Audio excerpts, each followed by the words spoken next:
Career कट्टा, युवकांच्या सर्वांगीण विकासासाठी. नमस्कार.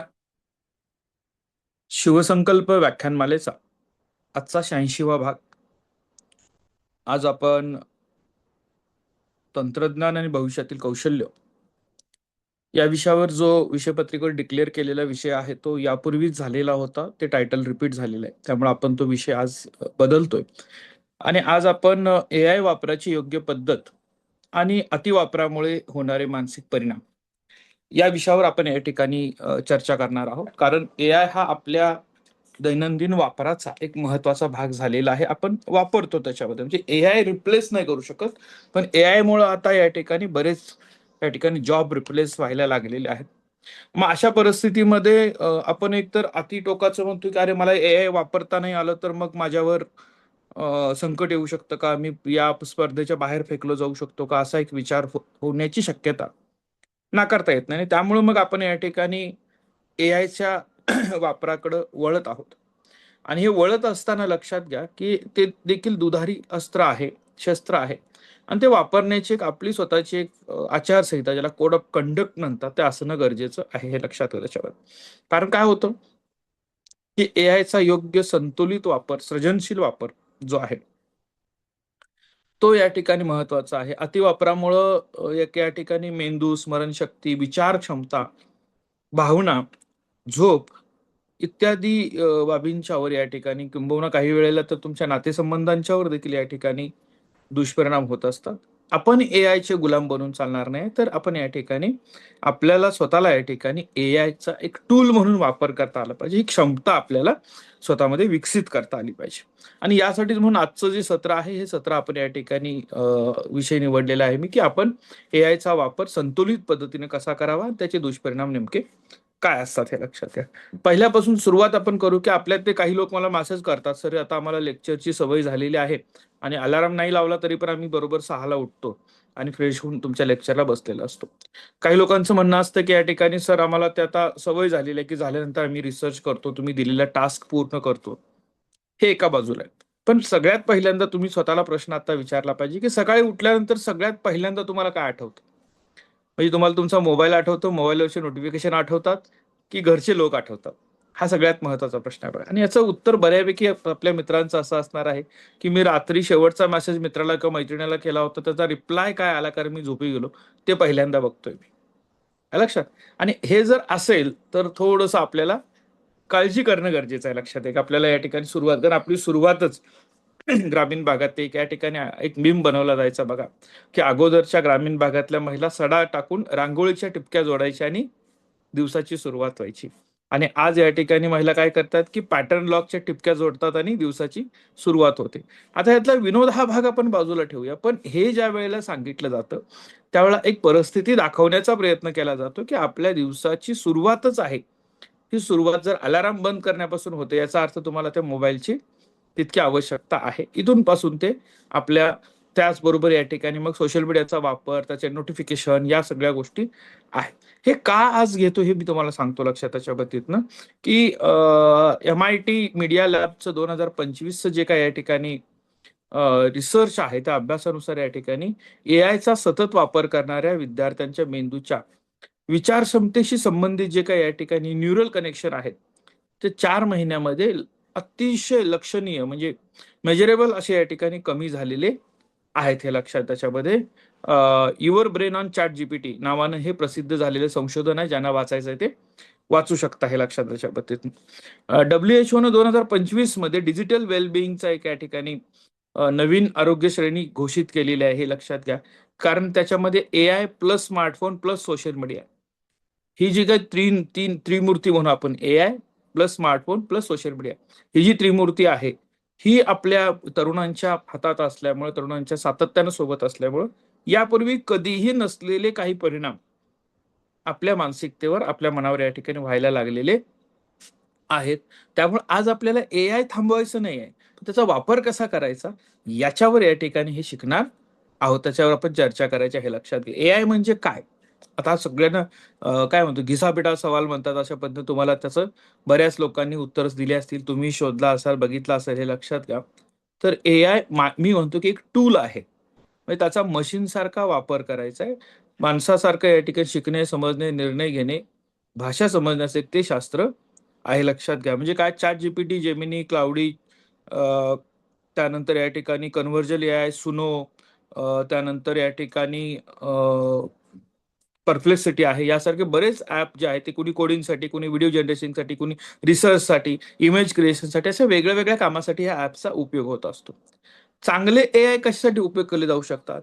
शिक्षण, संशोधन, भाषांतर, आरोग्य निदान करणे असू दे, औषधाचं संशोधन असू दे, शेती असू दे, आलं लक्षात, हवामानाचा अंदाज आणि पीक सल्ला ज्यासाठी त्याच्यामध्ये, अपंगासाठी, डिफरंटली एबल लोकांसाठीच या ठिकाणी सहाय्य असू दे, किंवा सृजनशीलता किंवा त्यातली या ठिकाणी कला असू दे, यासाठी याचा वापर या ठिकाणी होऊ शकतो. हे लक्षात घ्या. एआयचा चांगला आहे, पण प्रत्येक गोष्टीला एक मर्यादा आहे. म्हणतात अति तिथं माती, हा जो भाग आहे तो फार महत्वाचा आहे, लक्षात घ्या. त्याचे अतिरेक झाला की त्याचे दुष्परिणाम आपल्याला जाणवत आहेत. कोणते दुष्परिणाम जाणवत आहेत? तर त्यातले 8 दुष्परिणाम मला तुम्हाला आता सांगायचे आहेत. एक तर मेंदूचा स्नायू जो वापरला नाही की कमजोर होतो. तो शरीराच्या बाबतीतला आपला सगळ्यांचाच तुम्हाला असणारा नैसर्गिक नियम माहित आहे. त्यामुळे मेंदूचे विचार करण्याची क्षमता आपण या ठिकाणी हरवतोय किंवा ती वीक होते, कारण आपण विचारच नाही करत आहे. साधे साधे प्रश्न ज्या वेळेला आपण एआय ला विचारतो, मायक्रोसॉफ्टने एका विद्यापीठाच्या यांनी ज्या वेळेला संशोधन केलं विद्यापीठाच्या मदतीनं, आणि मग कुठले कुठले प्रश्न एआयला विचारतायत आपण त्याच्यामध्ये लक्षात घ्या. की साधा प्रश्न कुठलाही पडला की लगेच विचारा चॅट जीपीटीला, घ्या त्याच्याकडनं माहिती, विचारा चॅट जीपीटी, त्याच्याकडनं माहिती. मग आपल्याला अशी सवय लागायला लागलेली आहे की सगळं जर एका क्लिकवर आहे, तर मग कशाला लक्षात ठेवा. ही जी काही बाब आहे, ही बाब या ठिकाणी तुमचं स्वतःच एआय बंद पाडण्याची क्षमता आहे, लक्षात. म्हणजे तुम्हाला एक नैसर्गाने मिळालेली शक्ती आहे, की समोर येणारे या ठिकाणची सिच्युएशन आहे, सिच्युएशन नुसार या ठिकाणी तो डेटा सगळा प्रोसेस करायचा आणि डिसिजन घ्यायची, ही तुम्हाला मिळालेली निसर्गाची जी शक्ती आहे ती कुठेतरी वीक व्हायला लागलेली आहे, हे लक्षात त्याच्या बाबतीतनं.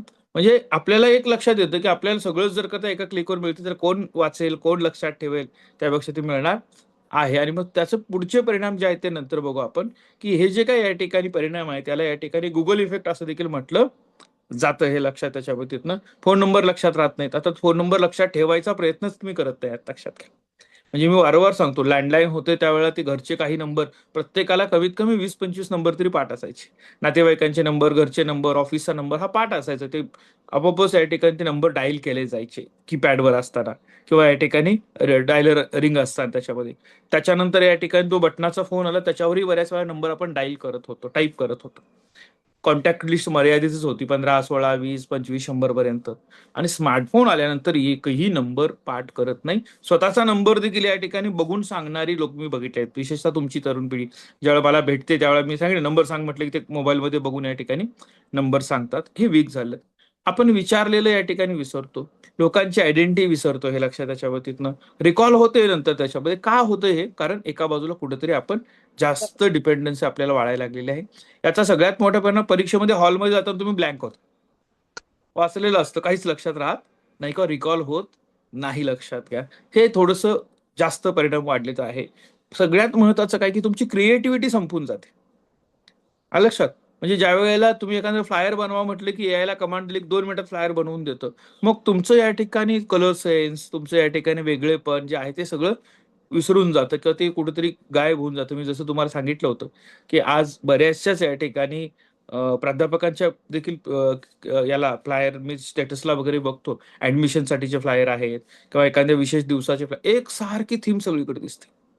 कारण का, की आपण आता एआयचा वापर वाढवलेला आहे. म्हणजे क्रिएटिव्हिटी आपण स्वतःहूनच या ठिकाणी थोडीशी कमी केलेली आहे, लक्षात घ्या. त्याच्याबद्दल ती रिकामी बसली की सृजनशीलता काम करत नाही. जेवढ्या क्षमता वापराल तेवढ्या या ठिकाणी जास्त त्याचा विकास होणार आहे, लक्षात घ्या. त्याच्या बाबतीतनं स्वतःहून एखादी कल्पना तुम्ही मांडायचंच विसरून जाता. फक्त फॉलोअर बना, त्यांनी जे सांगितलं ते फॉलो करा, त्यांनी जे दिलं ते फॉरवर्ड करायचं, असं एक या ठिकाणी होतं. सगळ्यात महत्वाचा जो काही या ठिकाणी इम्पॅक्ट आहे तो अटेन्शन स्पॅन. बघा, 45 मिनिटाच्या लेक्चरवरून आपण कमी कमी कमी करत आलो. गोल्डस्पीच नावाचा एक मासा असतो ज्याचा अटेन्शन स्पॅन जो आहे तो 9 सेकंदाचा आहे, आणि आपल्या तरुणांचा किती आहे? 2000 साली तो 12 सेकंद होता आणि आज तो 8 सेकंद आहे. म्हणजे त्याच्याही पेक्षा आपण कमी आलोय, लक्षात घ्या. म्हणजे तुम्ही समोर आता राम दिसतोय, स्नेहा दिसतात, किंवा करीम दिसतोय, आपल्याला व्हिडिओ चालू करून पुढे बघताय त्याच्या होतीत ना, पण सारखं चलबिचल काही ना काहीतरी या ठिकाणी त्यांच्या त्यांच्या याच्यामध्ये चालू राहतं हे लक्षात घ्या. खाली तर बघतील, इकडे बघतील, कोणतरी जातील, हे थोडंसं अटेन्शन स्पॅन कमी होणं हे आपल्यासाठी फार या ठिकाणी अडचणीचं आहे, लक्षात घ्या. 20 मिनिटाचं आपलं लेक्चर आहे. 20 मिनिटामध्ये आपण व्हिडिओ ऑन करून समोर मी आहे हे प्रेझेन्स नाही दाखवू शकत, लक्षात घ्या. लक्षात का? तर मला या ठिकाणी त्या वेळेत काहीतरी करायचं आहे. मग मी फिरत तरी असेल, चालत तरी जात असेल, मोबाईल ठेवलेला असेल, माझं काहीतरी काम करेन त्याच्यामध्ये. हे मल्टीटास्किंग आहे असं तुम्हाला वाटतं. पण सगळ्यात महत्वाचं आहे की इथं आपल्याला एक या ठिकाणी नकळतपणे त्याला आजार म्हटलं की थोडंसं चुकीचं वाटेल आपल्या, लक्षात घ्या. पण हे थोडीशी एक चुकीची सवय आपल्याला लागत चाललेली आहे आपल्या शरीराला, मेंदूला, ज्याचे दूरगामी परिणाम आपल्याला या ठिकाणी थोडेसे डेंजर असू शकतात, हे लक्षात घ्या. आता साधे साधे प्रश्न विचारतात, मला भूक लागली आता काय खायचं, हा एआय ला विचारायचा प्रश्न आहे का? पण तो विचारला जातो की मी सकाळपासून काही खाल्लेलं नाही, मग काय खाणं माझ्यासाठी चांगलं राहील. हा लक्षात, मी आता हे ड्रिंक घेतलं तर चालेल का त्याच्यामध्ये? आता तिला मेसेज पाठवायचा, कुठला मेसेज पाठवू, सकाळी ती रुसून गेलेली आहे. हे प्रश्न आहेत तरुणांचे एआय ला, लक्षात त्याच्यामध्ये. म्हणजे असं वाटतं त्याच्यामध्ये की स्वतःची निर्णय क्षमता आपण संपवून टाकतो आणि एआय आपल्याला समजून घेतो. म्हणजे एआय वरची इमोशनल डिपेंडन्सी जी वाढलेली आहे, भावनिक अवलंबत्व, ते प्रचंड आहे, लक्षात त्याच्यामध्ये. म्हणजे तुम्हाला या ठिकाणी कॅरेक्टर एआय किंवा रिप्लिका एआय, गर्लफ्रेंड बॉयफ्रेंड यासाठी या ठिकाणी हे एआय चे टूल वापरले जात आहेत आज, लक्षात घ्या. त्या रिप्लेसमेंट होतात. म्हणजे खऱ्या नात्यांची या ठिकाणी क्षमता ही कमी व्हायला लागलेली आहे. एकटेपणा वाढायला लागलेला आहे. वास्तविक जगातलं जे कम्युनिकेशन आहे ते थोडंसं कमी होतंय आणि त्याच्याशी बोलतो. म्हणजे मी काही लोक असे बघतोय, लक्षात घ्या. ते म्हणतात माझा आणि एआयचा चांगला संवाद आहे. त्यामुळे मला कोणी नसलं तरी चालतं. तो मला समजून घेतो, माझ्या प्रत्येक प्रश्नांची उत्तर देतो, माझं सगळं ऐकतो. असं जर तुमच्यापैकी कुणाला वाटत असेल तर तो तुमच्यासाठी रेड अलार्म आहे, लक्षात घ्या. वेळीच सावध व्हा. त्याच्या जास्त आहारी जाऊ नका, लक्षात घ्या. मी एआय शी बोलतो हे थोडस थांबलं पाहिजे, हा लक्षात. कारण तिथं तुमचा संवाद संपत जाईल आणि या ठिकाणी लाईफ या ठिकाणी डिस्टर्ब होण्याची शक्यता फार मोठी असते, मित्रांनो, हे लक्षात घ्या. याच्या दुष्परिणामातला अजून एक दुष्परिणाम म्हणजे काय? Anxiety, depression. म्हणजे भारतामध्ये इतक्या मोठ्या प्रमाणामध्ये आता पुढच्या कालावधीमध्ये मानसोपचार तज्ञांची गरज भासणार आहे. लक्षात, सायकोलॉजी या विषयाला इतकी डिमांड येणार आहे. छोट्या छोट्या गोष्टी आपल्याला शिकवायला लागणार आहेत, ज्या कधीच आपल्याला शिकवाव्या लागल्या नव्हत्या. त्या आपल्या जगण्याचा एक भाग होत आहे, लक्षात घ्या. पण त्या गोष्टी शिकवाव्या लागणार आहेत. यासाठी थोडंसं आपण या ठिकाणी काळजी घेणं गरजेचं आहे, लक्षात घ्या. काय वाटतं की एआय जनरेटेड दुसऱ्याचे फोटो आपण ज्या वेळेला बघतो त्यावेळेला वाटतं अरे काय ती व्यक्ती आहे, काय त्याची पर्सनॅलिटी आहे, काय त्यांनी बॉडी बनवलेली आहे, मला जमतच नाही. मग मी त्या डिप्रेशन मध्ये जातो. ती व्यक्ती इतकी सुंदर कशी काय दिसू शकते, त्याने फिल्टर लावलेलं आहे त्याच्यावरती, ठीक आहे. पण मला या ठिकाणी त्याचं या ठिकाणी थोडंसं न्यूनगंड येतो, मी या ठिकाणी डिप्रेशन मध्ये जातो. अशा काही गोष्टी ज्या आहेत त्या कृत्रिम दाखवल्या गेलेल्या गोष्टींचं कंपॅरिझन आपल्याला बऱ्या अडचणीत आणण्याची शक्यता असते. आणि असं प्रमाण 2019 नंतर 40% जास्त वाढलेलं आहे, लक्षात घ्या, स्क्रीनच्या याच्यामध्ये. आता या ठिकाणी सगळ्यात महत्वाचा इन्फॉर्मेशन ओव्हरलोड हा एक एआयचा आपल्याला असणारा परिणाम आहे. आणि एआय हॅलोसेशनचं ट्रस्ट, म्हणजे आपल्यातल्या काही मुलांना असं वाटतं की एआय ने सांगितलं म्हणजे ते खरंच आहे, 100% ते खरं समजून या ठिकाणी त्याच्यावर आपण काम करत असतो, लक्षात असतो. तर तिथं थोडंसं आपण या ठिकाणी समजून घेणं गरजेचं आहे. वापरकर्त्याने एआय तपासलं पाहिजे, क्रॉस व्हेरीफाय करणं गरजेचं असतं, लक्षात घ्या. कोणतीही माहिती समोर देत असताना ते तपासणं, कारण चुकीची माहिती त्यामुळे पसरणार नाही, याची काळजी घेणं गरजेचं असतं, लक्षात घ्या.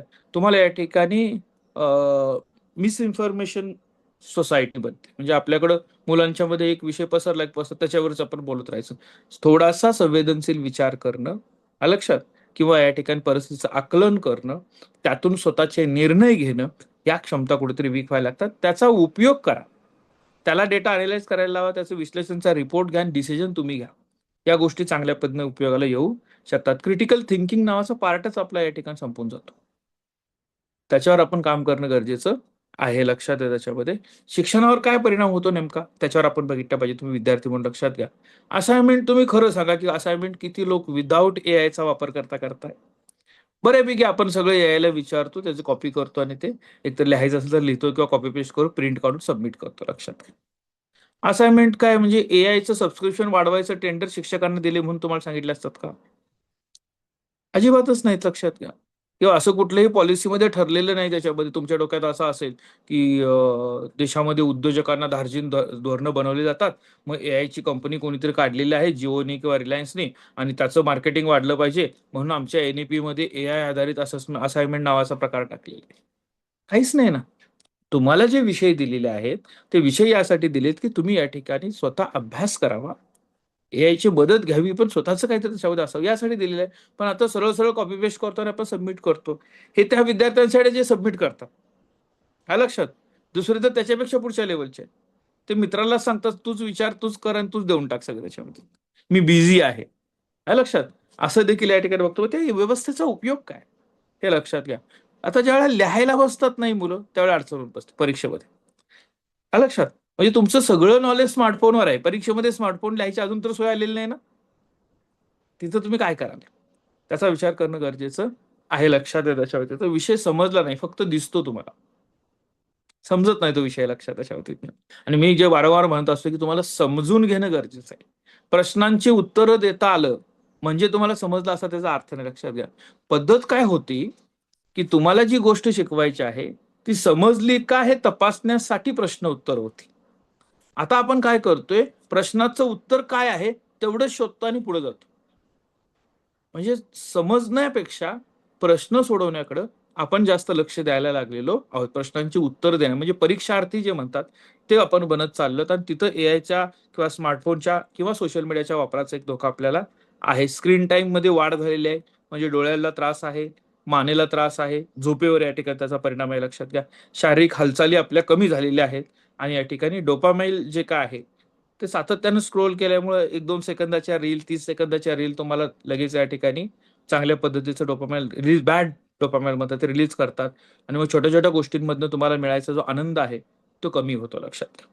मग एआय वापरण्याचे एक 7 गोल्डन रूल आपल्याला बघायचे आहेत. लक्षात, एक तर लक्षात घ्या, कुंभाराचं चाक माहिती आहे ना, ज्याच्यावर तो वस्तू बनवत असतो. महत्वाचं कोण आहे, ते चाक महत्वाचं आहे का कुंभार महत्वाचा आहे? आपल्याला माहिती आहे बनवणारा महत्वाचा आहे ना. त्याच्यामध्ये तुम्ही स्वतः विचार करण्याची क्षमता जिवंत ठेवणं गरजेचं आहे मित्रांनो. लक्षात घ्या, आपण स्वतः विचार करण्याची क्षमता जेव्हा तुलना करा, एआय ने दिलेलं उत्तर मला काय वाटत होतं ते बरोबर आहे का, कम्पॅरिझन करा, ह्या सगळ्या गोष्टीचा वापर करू शकता. एआय ने सांगितलं म्हणजे अंतिम सत्य अजिबात नाही, स्वतः क्रॉस व्हेरीफाय करायला पाहिजे. मग क्रॉस व्हेरीफाय मुलं कशी करतात, एआय ला म्हणजे चॅट जीपीटीला एक विचारायचं, जेमिनीला एक विचारायचं, दोघांचं कंपॅरिझन करायचं. लक्षात, ही तुलना होऊ शकत नाही. एआय ची तुलना तुम्हाला काही प्रॅक्टिकल एक्सपिरियन्स, प्रॅक्टिकल रेफरन्सेस, काही या ठिकाणी तुमचे मेंटर्स यांच्याकडून या ठिकाणी कन्फर्मेशन करावं लागणार आहे. हे लक्षात, त्याच्या व्यतिरिक्त तुम्ही असं करू शकता, एखादा ड्राफ्ट लिहायचा आहे, मग त्याला सांगा मला 2-4 मुद्दे दे, मला हा ड्राफ्ट लिहायचा आहे. किंवा तुम्ही मुद्दे लिहा आणि त्याला सांगा ह्याच्यावर मला ड्राफ्ट बनवून दे, मला एडिट करता येईल सगळं त्याच्या व्यतिरिक्त. ह्या गोष्टी असू शकतात. वापर करा, स्मार्ट वापर, लक्षात घ्या. पण तो कशा पद्धतीनं किती वेळ या ठिकाणी त्याला द्यायचा ह्याचा विचार करायचा आहे. Verify before trust. एआय वापरण्याचा तिसरा नियम काय, व्हेरीफाय बिफोर ट्रस्ट. पहिला नियम आपण बघितला त्याच्यामध्ये की ते एक टूल आहे, लक्षात. दुसरा बघितला फर्स्ट ड्राफ्ट युअर सेल्फ, म्हणजे तुम्ही तुमचे रूल बनवा. लक्षात घ्या. तिसरा बघितला आपण व्हेरीफाय बिफोर ट्रस्ट, विश्वास ठेवण्याच्या अगोदर ते व्हेरीफाय करणं गरजेचं. कुठली आकडेवारी, नाव, तारीख, दिलेली जे सोर्स आहे ते तपासणं गरजेचं आहे. लक्षात घ्या, विशेषतः कायद्याच्या बाबतीमध्ये, आरोग्याच्या बाबतीत डॉक्टर बऱ्या मोठ्या प्रमाणात वापरायला लागले एआय. लक्षात घ्या. म्हणजे काल आमच्या एका ग्रुपवर चर्चा चालू होती, डॉक्टर्स म्हणतो की पेशंट समोर येतो आणि पेशंट म्हणतो जरा माझ्याकडे लक्ष द्या, कारण डॉक्टर मोबाईल मध्येच बघून काही ना काही चालू असतं, केस स्टडी आणि या सगळ्या गोष्टी. एआयचा वापर लक्षात घ्या, ते थोडस विचार करणं गरजेचं आहे. 4 नंबर, क्रिटिकल प्रॉम्प्टिंग. त्याला व्यवस्थित विचार, तुमचे प्रॉम्प्ट चांगले असले पाहिजे. शब्द जेवढे खराब द्याल तेवढं उत्तर खराब निघणार आहे.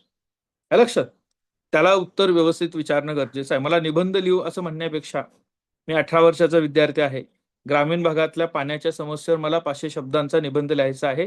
3 मुद्दे महत्वाचे आहेत. एक या ठिकाणी 3 मुद्दे, 2 उदाहरण सुचव, लेखन मीच करेन. म्हणजे काय, 3 मुद्दे आणि 2 उदाहरण मला सुचव, लेखन मीच करेन. किंवा तुम्ही त्याला सांगा माझे हे मुद्दे आहेत, माझं या ठिकाणी लेखन आहे, मला या गोष्टी त्याच्यामध्ये यायला पाहिजेत.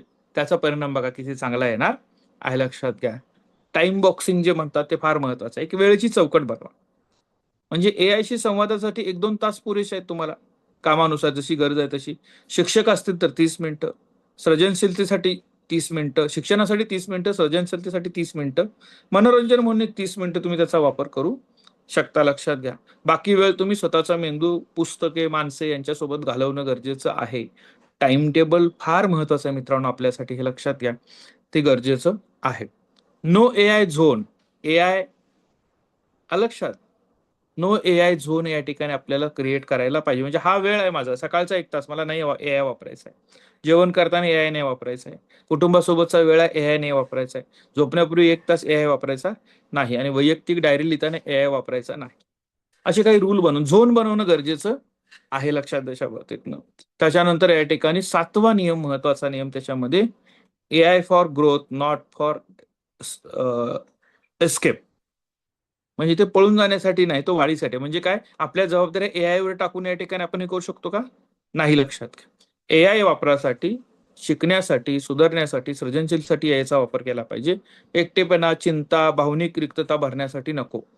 म्हणजे मला आता माझ्याशी कोणीच बोलत नाही, जरा एआयशी बोलतो, मला कोणाशी तरी बोलायचंय एआयला सांगतो, लक्षात, अशा गोष्टी करू नका मित्रांनो. लक्षात घ्या, हे जरी सोपं असलं तरी परिस्थितीपासून आपण पळ काढतोय, लक्षात घ्या. आपल्याला या ठिकाणी कुठेतरी माणसं, समुपदेशक, काउन्सिलर ज्या गोष्टीसाठी लागतात त्याच गोष्टी असायला पाहिजेत, हे लक्षात. त्याच्या बाबतीतनं भविष्यामध्ये कदाचित असे प्रश्न विचारले जाऊ शकतात लग्नासाठी, ज्यावेळेला स्थळ येईल त्यावेळेला, मुलगा किंवा मुलगी किती वेळ एआय वापरते, किती वेळ मोबाईल वापरते, लक्षात त्याच्यामध्ये. किंवा या ठिकाणी काहीच न करता स्वस्त 15 मिनिटं तुमच्या समोर मुलीकडची मंडळी येऊन बसतील, फक्त 15 मिनिटं स्वस्त बसू शकतो का, एवढं बघितलं जाईल, सांगता येत, लक्षात घ्या. भविष्यामध्ये जसं आपण म्हणतात ना, की आपल्याकडे ट्रेंड चालू बघा, कुंडली जुळवण्यापेक्षा रक्तगट तपासा, लक्षात. हे जसं या ठिकाणी आलं, तसं कदाचित येऊ शकतं की कुंडली बरोबर या ठिकाणी रक्तगट, आणि रक्तगटाबरोबर त्याच्या मोबाईलचा स्क्रीन टाइमचा डेटा, डिजिटल वेलबिंग पण तपासा. कदाचित पुढे असं येऊ शकतं, त्याची मानसशास्त्रीय चाचणी घेऊन तुम्ही पुढे जा. हे दूर नाही, लक्षात घ्या मित्रांनो. कारण का, ते इतकं वेगानं बदलत चाललेलं आहे, तर आपल्याला थोडंसं या ठिकाणी ह्या गोष्टी समजून घेणं गरजेचं आहे, लक्षात घ्या. त्याच्यामध्ये आपण काय करतो, की एआयचा या ठिकाणी प्रश्न पडला तर लगेच एआयला विचारतो, काय लक्षात, हा एआयचा गुलाम असतो. मालक काय करतो, की आता या ठिकाणी स्वतः विचार करतो आणि मग एआयला सांगतो, माझा हा विचार, याच्या पुढचा भाग काय असेल तो द्यायला पाहिजे. निबंध लिहायचा असेल तर एआयला लिहायला लावतो, लक्षात. आणि मालक जो असेल तो काय करतो, की एआयला सूचना देतो आणि त्याच्याकडच्या आलेल्या माहितीवर आपण लिहितो, लक्षात घ्या. उत्तर जे आहे ते एआयचा गुलाम ज्याला म्हणतात, की आपण या ठिकाणी त्याच्या हे झालं तर जसं आलं तसं वापरतो, लक्षात. एआयचा मालक काय करतात, मला पाहिजे तसे करेक्शन करणं, हे करणं, त्याचा वापर कसं करणं हे ठरवतो त्याच्यामध्ये. गुलाम जो असतो ते एआय नसेल तर त्याला थांबून जातं, त्याला काम होऊ शकत नाही. आणि जो ओनर असतो त्या एआयचा, त्याला ते नसेल तरी फरक पडत असेल नाही ना, आपण आपल्या दुसऱ्या पद्धतीने काम करू, ही 100% डिपेंडन्सी त्याच्यावर राहत नाही, लक्षात घ्या. 5 वर्षानंतरची परिस्थिती, एआयचा गुलाम असणारा बेरोजगार होऊ शकतो. तुम्ही वापरताय तर दुसरा पण वापरणार, तुम्ही रिप्लेसेबल स्किलमध्ये जाल. आणि लीडर असतो तो, ठीक आहे, एआयचं हे नाही तर दुसरं टूल वापरेल, नसेल तर राहू दे, त्याची स्वतःकडची या ठिकाणी क्षमता आहे, लक्षात घ्या. मेंदू निष्क्रिय करण्याचं काम हे एआयच्या जास्त आहारी गेला तर होत असतं, आणि जो एआयचा ओनर म्हणून काम करतो तो त्याचा या ठिकाणी एक चांगल्या पद्धतीचा उपयोग करू शकतो, हे लक्षात घ्या. डिजिटल डिटॉक्स याच्यावर आपण बोललेलो आहोत. तुम्हाला या ठिकाणी आठवड्यातून 1 दिवस टोटल डिजिटल डिटॉक्स करता आला तर त्याचा प्रयत्न करा. म्हणजे नो डिव्हाइस डे, कुठलंही डिव्हाइस वापरायचं नाही, किंवा झोन करा, एक पूर्ण दिवस जमत नसेल तर, की आजचा अर्धा दिवस मी वापरणार नाही, दररोजचे 2 तास वापरणार नाही, 3 तास वापरणार नाही, असं काहीतरी या ठिकाणी तुम्हाला करायला पाहिजे, हे लक्षात त्याच्या बाबतीतनं. त्यानंतर या ठिकाणी लक्षात घ्या, की तुम्हाला एआय वापरण्याचे जसे या ठिकाणी नियम सांगितले, म्हणजे एआयच्या संकल्पना विचारा, स्वतः सोडवायचा प्रयत्न करा, एआयच्या उत्तराशी तुम्ही कंपॅरिझन करा, चूक कुठं झाली हे समजून घेण्यासाठी सांगा. जसं मी तुम्हाला सांगितलं, तुम्हाला इंटरव्ह्यू मध्ये जायचं तर ते प्रश्नाचे उत्तर घेऊ देत नाही एआय कडनं. इंटरव्ह्यू कसा फेस करायचा आहे, काय तुम्ही दिलेली उत्तरं तपासायचं, हे कामं ते असं करू शकता. त्याला ट्युटर म्हणून वापरू शकता, लक्षात, सबटायटल म्हणून नाही, ट्युटर म्हणून त्याचा वापर करू शकता, हे लक्षात. त्याच्यामध्ये तिथनं आपल्याला या ठिकाणी लक्षात द्या, संत तुकारामांनी काय सांगितलं, विकल्प ते न रंग चित्ते. आता हे जर सांगितलं, काय प्रकार आहे, कुठलं वाक्य आहे, मी वाचलंच नाही तर मला समजेल का, लक्षात. म्हणजे इतकी समृद्ध असणारी संत परंपरा आहे, ही वाक्य आहेत. मला या ठिकाणी मुलं सांगतात, सर कुठून तुम्ही मराठी म्हणी सांगता, हा कुठला, अरे हा तुमच्या अभ्यासाचा भाग होता. ज्या मराठी म्हणींचा वापर मी करतोय, जी वाक्य सांगतोय, हे तुमच्या माझ्या दोघांच्या अभ्यासाचा भाग होता. मग हे तुम्हाला नवं का वाटतंय? कारण आपण फक्त परीक्षेत किती मार्काचं येणार आहे तेवढ्यावरच आपण या ठिकाणी काम केलेलं आहे, लक्षात घ्या. तर थोडंसं या ठिकाणी आपल्याला चांगल्या पद्धतीनं एआयचा वापर शिकणं गरजेचं आहे, लक्षात घ्या. विद्यार्थी मित्रांनो, आजचा एक टास्क तुमच्यासाठी हाच आहे की तुम्ही आपल्या लाईफमध्ये स्मार्टफोन, सोशल मीडिया आणि एआय ह्या त्रिसूत्री ज्या ही त्रिमूर्ती ज्या आहेत, हे आपल्या डोक्यावर त्यांना हेवी होऊ द्यायचं नाही, लक्षात घ्या. आपण त्याचे कंट्रोलर बनलं पाहिजे. या दृष्टीने प्रयत्न करणं गरजेचं आहे. एक तुमचं आज स्वतःचा या ठिकाणी डेटा तपासा. तुम्ही एआयचा वापर कोणकोणत्या गोष्टीसाठी करताय आणि मला एआयचा या ठिकाणी वापर जास्त करण्याची सवय लागलेली आहे का? छोटे छोटे प्रश्न मी त्याला विचारतोय, जे प्रश्न सहज मला इतर ठिकाणी उपलब्ध होऊ शकतात, असं आहे का? आणि त्याहीपेक्षा पुढे जाऊन हे विचार करा त्याच्या बाबतीतनं की मी एआय ज्या वेळेला वापरतो त्यावेळेला माझं माणसांच्या वरचं अवलंबत्व कमी करण्यापेक्षा मी भावनिकदृष्ट्या पण एआयशी कनेक्ट व्हायला लागलेलो आहे का? यातले काही रेड अलार्म जर तुम्हाला मिळत असतील तर वेळीच सावध होणं गरजेचं आहे. तर आजच्या दिवसासाठी तुम्हाला खूप खूप शुभेच्छा. माधवी, आपण हा विषय फक्त उपस्थित सगळ्यांच्या मनपूर्वक या ठिकाणी आभार. दिवसासाठी तुम्हाला आजच्या मनपूर्वक शुभेच्छा. धन्यवाद.